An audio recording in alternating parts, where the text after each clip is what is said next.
gabungan dari dua kata yaitu ulum dan al-hadis. Kata ulum dalam bahasa Arab adalah bentuk jamak dari ilm yang artinya ilmu-ilmu, sedangkan al-hadis artinya segala sesuatu yang disandarkan kepada Nabi Shallallahu Alaihi Wasallam dari perkataan, perbuatan, takrir atau sifat. Jadi, ulumul hadis adalah ilmu-ilmu yang membahas atau berkaitan dengan Nabi Shallallahu Alaihi Wasallam. Pada awalnya, ilmu hadis merupakan beberapa ilmu yang masing-masing berdiri sendiri dan disebut dengan ulumul hadis. Lalu, setelah ilmu-ilmu tersebut digabungkan dan berdiri sendiri pun tetap menggunakan nama ulumul hadis. Jadi, penggunaan lafaz jamak ulumul hadis setelah keadaannya menjadi satu mengandung makna tunggal yaitu ilmu hadis. Secara umum, ulama hadis membagi ilmu hadis menjadi dua, yaitu ilmu hadis riwayah dan juga ilmu hadis dirayah.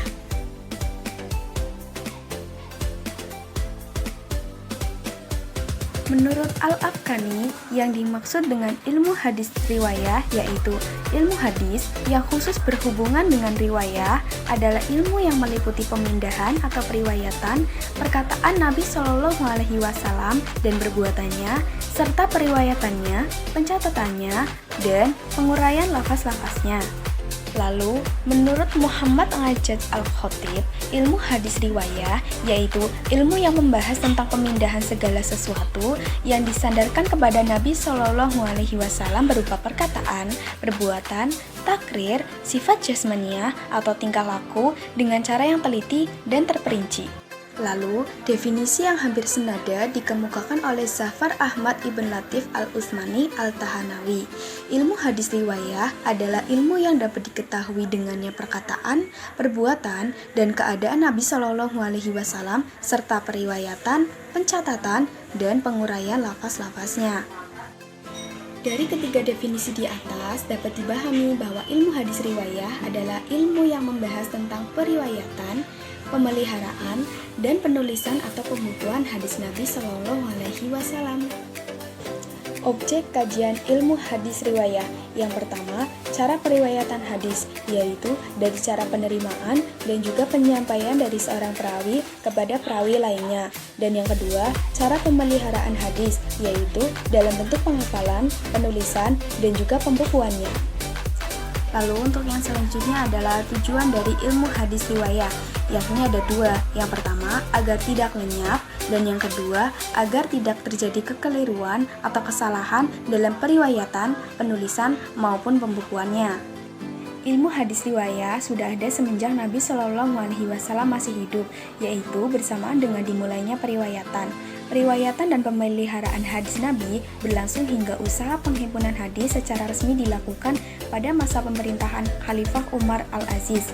Usaha tersebut dipelopori oleh Abu Bakar Muhammad Al-Shihab Al-Zuhri yang sekaligus dicatat sebagai ulama pertama yang menghimpun hadis Nabi atas perintah Khalifah Umar Al-Aziz.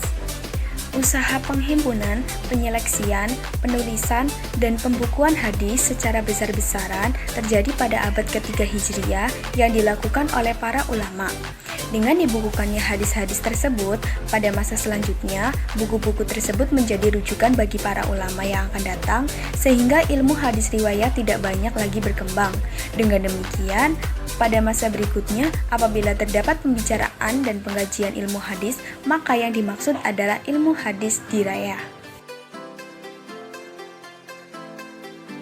Menurut Al-Afkani, ilmu hadis dirayah adalah ilmu yang bertujuan untuk mengetahui hakikat riwayat, syarat-syarat, macam-macam dan hukum-hukumnya, keadaan para perawi, syarat-syarat mereka, jenis yang diriwayatkan, dan segala sesuatu yang berhubungan dengannya. Sedangkan menurut Muhammad Ngajaj Al-Khatib, yang dimaksud dengan ilmu hadis dirayah adalah kumpulan kaidah-kaidah dan masalah-masalah untuk mengetahui keadaan rawi dan marwi dari segi diterima atau ditolaknya. Objek kajian ilmu hadis dirayah ada dua, yaitu sanad dan juga matan. Pembahasan sanad meliputi persambungan sanad, keterpercayaan sanad, keselamatan dan kejanggalan, keselamatannya dari cacat, dan tinggi rendahnya martabat suatu sanad. Lalu, adapun tujuan dari ilmu hadis dirayah yaitu untuk mengetahui dan menetapkan hadis-hadis yang maqbul dan juga yang mardud. Pembagian ilmu hadis dirayah berdasarkan permasalahan yang dibahas padanya.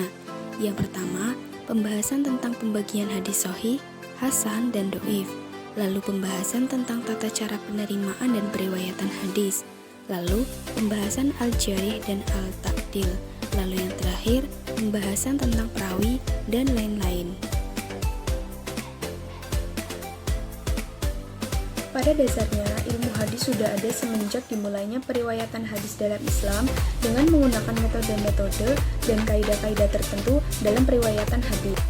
Setelah munculnya hadis-hadis palsu pada tahun 41 Hijriah, maka beberapa ulama melakukan aktivitas tertentu dalam rangka untuk menjaga kemurnian hadis, antara lain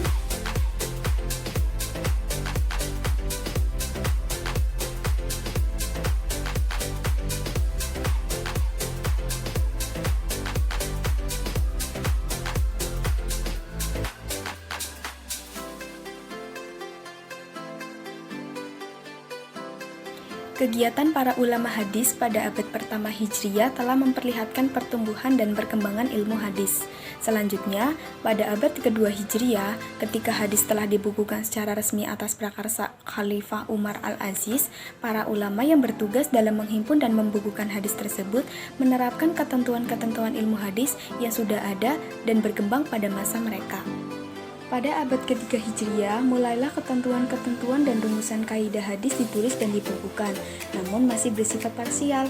Pada abad keempat dan kelima Hijriah, mulailah ditulis secara khusus kitab-kitab yang membahas tentang ilmu hadis yang bersifat komprehensif. Pada abad berikutnya, muncullah karya-karya di bidang ilmu hadis yang sampai sekarang masih menjadi referensi utama dalam membicarakan ilmu hadis. Kesimpulannya, ulumul hadis atau yang bisa disebut juga dengan ilmu hadis merupakan ilmu-ilmu yang berkaitan dengan Nabi Shallallahu Alaihi Wasallam. Perbedaan penyebutan antara ulumul hadis dan ilmu hadis terletak pada saat diantaranya masih berdiri sendiri, tetapi sebenarnya memiliki makna yang sama. Ilmu hadis terbagi menjadi dua, yaitu ilmu hadis riwayah dan juga ilmu hadis dirayah.